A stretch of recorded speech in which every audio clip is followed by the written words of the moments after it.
Obviously, they paid him a fair bit of attention, something that he's going to have to deal with from week to week, I think. As long as he's just treated like every other key forward, that's all that matters.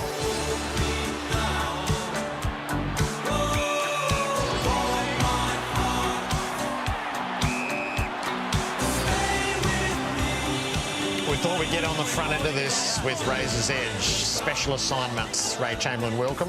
Guys, how are we this evening? Good to see you, Razor. 208 centimetres of reach like we've rarely seen. Is Sam Darcy being umpired fairly? Yeah, the short answer is yes, but the umpires have got a couple of areas I think they need to do some brushing up on, in particular marking contest. And that's obviously where his physical attributes come into play. And so I think we need to unpack the law and run through a couple of the areas. Lay it out for us. Yeah, so look, if we have a look at the laws of the game, the spirit of the laws are the player whose sole objective is to contest a mark shall be permitted to do so. So the intention is you have to be going for the football. And obviously we understand it's a contact game, Gerard, so there will be some incidental contact, and we've got a couple of examples to show that. And that's okay so long as your sole objective is to contest the ball. So the first lot are probably the most challenging for the umpires to officiate, and it relates to blocking in marking contest. So on the weekend, or Thursday night it was, we had a couple of examples that we'll look at now that involve Caminiti. So you see he trails him in and he just keeps him away from getting back to the marking contest. So wraps arms, no intention for the ball. Darcy can't get back at the ball, and that's a block. Free kick? Yeah, I think a free kick has to be paid here. Second one? The second one's a classic example, challenging for the umpires, but it's again to do with what is the sole objective of Caminiti. So you've got Marshall there, he just keeps Darcy out of the contest and it becomes an uncontested mark for Marshall. Caminiti has no desire to go for the ball whatsoever. His sole objective is to prevent Darcy from going from the ball. He doesn't hold his ground, Gerard. He trails him in, he chaperones him in and he shifts him out of the marking contest. That's a free kick. And then there's a Marshall block as well. And so then, yeah, if you play from behind against this guy, you're going to be challenged again, right, but just because of his physical attributes. So a long kick comes out and Marshall's got to go early to shift him out of the contest, and he doesn't get his hands near the ball and he's correctly paid for an unrealistic attempt at That's mark. fine if he touches a footy. Yes, that's correct, Gary. Now, Gaz, I've got a question for you in relation to this stuff, the Caminiti sort of behaviour. Yes. Back in your day when you were roaming around inside forward 50, you... Not me. You, Plugger. No, yeah. And co. How would have you dealt with that sort of stuff? Don't put me in Pluggers. You would have just clubbed him. And, no, but, you know, if Marshall wasn't there when they got that one-on-one, like, Caminiti can argue that he's just contesting a mark. Like, he body to body, you know, Sam was the same as Caminiti, but he didn't get to contest the mark as Marshall come in and took it. So that's a really reasonable point. And I'd counter by saying, if I was built like Sam Darcy, I wouldn't have umpired 389 games. The point is, Rowan Marshall was there.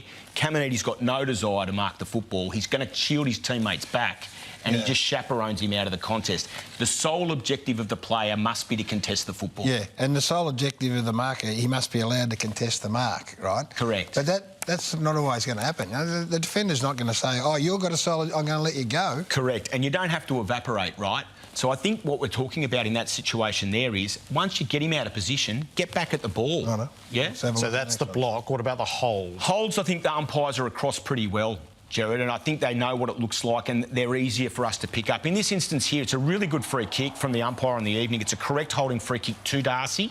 So in the end, Darcy gets rid of Caminiti, right, and throws him to the ground. But the initial hold is instigated by Caminiti in this instance. Darcy wants to go for the ball, and Caminiti comes back to wrap him up. So if he wraps him up, then Darcy's allowed to push him to the ground. The free kicks occurred before the push to the ground. Right. He turns away. His sole objective is not the ball. But that wasn't there, was it? Because the play went on. So, no, he pays the free kick to Darcy. The play does go on, but the whistle sounded. He's paid the free kick. Okay. Yeah, so correct free kick for holding. And the next one? Yeah, and our third area that... this is actually another hold. So Bevo asked, are all of us getting umpired the same? Which I thought was a really reasonable question to ask. And so you'll see here with Norton, he's umpired the same.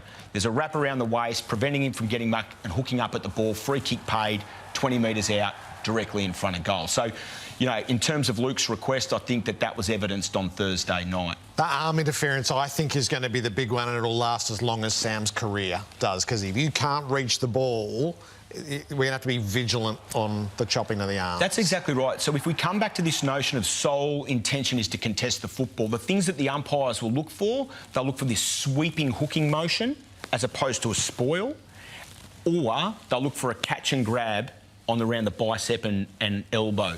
But arms up for the ball, hand up where the ball is. This instance here is play on. So all Darcy Moore's doing there is looking at the ball, and there is some incidental contact with their hands at the point of where the ball is, but there's no catch and grab of Sam's arms. So that should be play on. So that is what I term almost a body spoil, which I think is, you know, as we roll on with this challenge for defenders, is going to be the #1 way to defend Sam Darcy. So we'll keep looking at it, but that to me, there is a bit of arm, but it's body and contact and move him, shape him a little off the footy. And where Darcy Moore falls into being okay within the laws of the game is his eyes are at the football, he's contesting the football. So the body's there, but so's his hand at the ball. And his arm stays like this. Had he hooked, then he gets pinged straight away. Correct. And a really great example out of the weekend in relation to this area related to Cal Wilkie. And so you'll see him trail in and there's a contest for the ball. And if we pause it on, we'll get a second look at this, and we pause it at the top, bang there, look at Cal's eyes, look at where the ball is, look at where Cal's hands are. It's in a spoiling motion contesting the football. There's some very, very minor grazing of the arm on the way down, but no catch and grab.